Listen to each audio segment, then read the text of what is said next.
Hello and welcome back to my channel. I am super excited. Today we are doing a Q&A where I will be answering all of, or at least some of, the wonderful questions that you guys have asked me. I have before me a whole gallery wall of questions from you guys, and yes, I did put it into a gallery wall. I will put everything into a gallery wall. I cannot be stopped. So while I go through the housekeeping task of making model sheets of my characters, I'm going to be answering your questions. So let's get into it. Were some of the unique characters in your animations inspired by your friends? Yes. In fact, almost all of the recurring characters that you see in any of my content are based on my friends, my family, and people in general that I know in real life. The only ones that aren't based on anybody I know are like random one-off characters, side characters, or like if I need to make somebody mean or strange, Because for the most part, the people that I know are not mean or strange. And if they're strange in a good way, What motivates you to draw and animate? There are a couple things that motivate me to draw and animate. The main thing that motivates me to animate, and especially to animate content on this channel, is to make myself laugh. I think that my jokes are very funny, and I think that my drawings are very funny, and I am always just coming up with new ways to be silly and make myself laugh, and I'm glad that you guys also enjoy it, and it can make you guys laugh too. And the other reason is that I have had points in my life where I really needed some cozy, lighthearted, soft whimsy, and I want to hopefully spread that cozy, whimsical softness to you guys as well.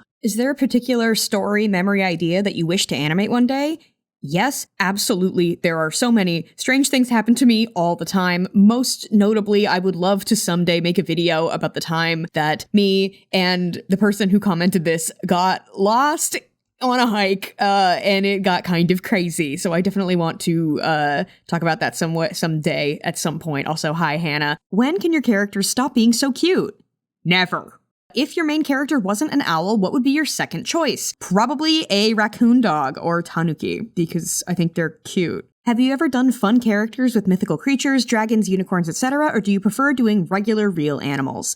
I've done a dragon, so I've done exactly one. It was a commission, and it was very cute and a lot of fun. I have actually not thought about branching out to mythical creatures. I suppose there's nothing stopping me, and this is a truth about me in my life. I absolutely love dragons, so maybe I should put more dragons in. I don't know, I've never thought about it before. Thank you for bringing this to my attention. Do you ever use fun reference for facial expressions? Do you photograph yourself pulling faces or borrow a good expression from something else? I do not. All of the expressions that I draw come from deep within my soul. I sometimes will pull the face, or I'll catch myself pulling the face and just kind of feel on my body like where things are pulling, where things are stretching, and just kind of push it from there. That being said, my favorite expression drawing of all time, I will put it on the screen. It is the Soul Eater Excalibur face. That was really the blueprint. I used to draw it a lot in like high school, and I think that all of the expressions that I draw now can be sourced from the energy that particular expression evokes. You know what I'm saying?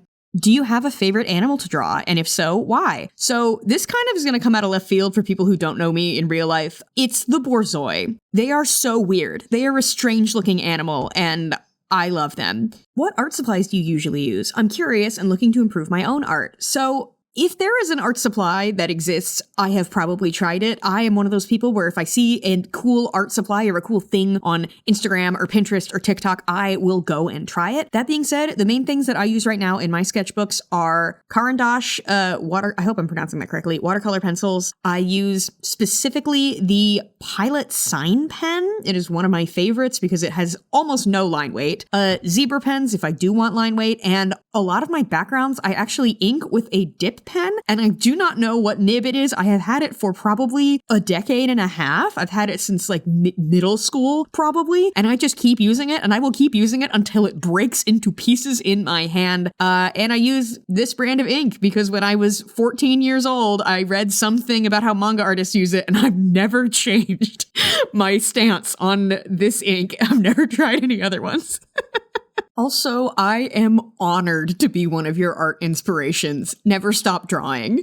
And as for what programs I use to draw, for my backgrounds, I use Procreate on the iPad, and for my animation, I use Toon Boom Harmony on the computer. What's a TikTok you love but haven't animated? There is this one TikTok audio that I love so much. It makes me laugh every time, but I have never thought of a good way to make it make sense for my channel and like my content, but I love it so much and I think about it all the time and I like say it to myself sometimes just because I think that it's so funny. I will play it. I just want the ride, hand it over. That's it, you better hand it over. You better hand it over. Please just hand over the ride. Let me in. Let me in. Yeah, so that one. If anybody has any ideas for how I can incorporate that into my style, leave it in the comments. I would love to know. What's the single longest drawing session you've ever had? So in college, the studios that we were allowed to use when we were seniors for animating closed at 2 a.m. and opened up again at 5. And so I had gone to class and was drawing in class all day from 10 a.m. to 10 p.m. Then I went to the studios and drew at the studios from 10 p.m. to 2 a.m., went to Denny's with my friend, came back, slept in my car until 5 a.m., and then kept drawing until I had to go to class and drew more in class the next day. So however many hours that is, I don't want to count it and I don't want to think about it. What's your personal favorite reel that you've done? Well, it is this one.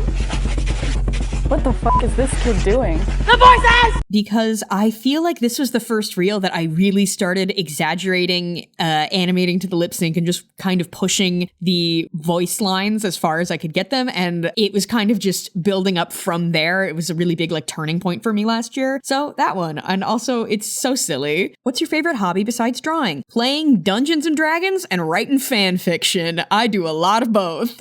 What sort of TV show and movies do you watch, and do they inspire your art? And is your art style inspired by Over the Garden Wall? My art is absolutely inspired by Over the Garden Wall. I think that Over the Garden Wall is a masterpiece, and I watch it every single year. I went to the anniversary concert. It is one of my favorite pieces of media of all time. That being said, I would not say that my favorite pieces of media generally inspire my art. My favorite things to watch are shows where weirdos beat the crap out of each other. Things like One Piece, Golden Kamuy. I love action movies, and especially action comedies like Bullet Train and Snatch. Like, the things that I enjoy consuming do not necessarily reflect the things that I like to create. Even though your art style is cute and comforting, have you ever experimented with a more spooky art style, not horror specifically, and if yes, how did it go? At this point on the channel, I have not. However, for a long time, I have been wanting to make a video about my sleep disorder, which is something similar to sleep paralysis. And in my perfect world,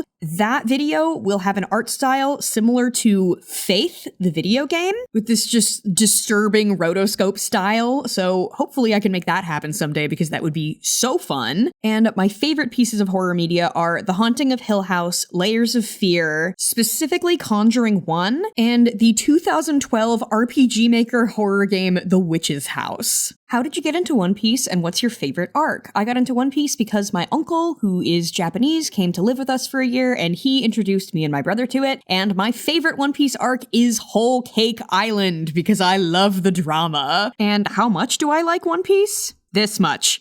All right, now we're going to get into some rapid fire questions. What is your favorite song? Wild Young Hearts by the Noisettes. I have 3 favorite Pokemon. They are Latias, Greedent, and Shaman, and Jolteon is my favorite evolution. I do play video games. I have logged over 600 hours in Breath of the Wild and Tears of the Kingdom collectively, and apparently, according to my Switch, over 475 hours in Animal Crossing, so you know I am a pro gamer. I have no strong opinions about lemurs, but they are my probably most favorite of the primates because they kind of look more like weird cats and they don't squick me out. My favorite non-owl species, passenger pigeon. What do I think about corvids? I'm keeping that in. That's staying in the video. What do I think about corvids? I think they're pretty cool. Yes, I do like calico critters. We don't have to talk about how many I own. If I could have the opportunity to pet any animal with no consequence, what would it be? There's a story attached to this. When I was in high school, I interned at a zoo. zoo. And when I was an intern at the zoo, I had the opportunity to pet a cheetah and I was too scared to do it. And I have regretted it my entire life. It is my life's only regret. So if I could have the opportunity to right that wrong, I would love that. What role do you think you'd fill on a sci-fi ship? For example, captain, pilot, engineer, medic, etc. Comic relief, baby. What is your thought on cheese? I love it. I have a fondue pot. I love cheese. Do you think if given the opportunity, Wendigos would be friendly? I've played Until Dawn. I know what the answer is. Have you ever I'm leaving this in too. Have you ever visited a heritage railway or railroad? And if so, how was it? I haven't, but I looked them up and they seem awesome and now I want to go. Los bujos comen tacos? Sí. Do you know Winnie the Pooh? Like, are you guys neighbors? I wish. Why are you so And who would fall for this trap? Me. I would. Thank you for asking. And that concludes our Q&A. Thank you to everyone for sending in great questions, but to be honest, we are not done. There were so many of you who specifically asked me how I found my art style that I've decided to make that its own separate video, and a lot of you also asked about my owl character and how that came to be, and I'm also making a separate video about that and about the long, wild lore of this channel and this project, which I have been working on for like a long time, like over 5 years. Possibly more, maybe like 8, I don't know, a long time. Yeah, so I will tell you the story of how all of this came to be, coming soon. If you really enjoyed these speed paints and watching me draw, there is so much more where this came from on my Patreon. There is a ton of behind the scenes content for all of my previous works that I have done, as well as a brand new 14-minute long bit of bonus content for this video in which I ramble extensively about my character design choices. So if that sounds fun to you, you should check that out. And of course, a special thank you to my beloved patrons who I adore with all of my heart. And as always, today and every day, I hope that you smile today. I hope you smile today.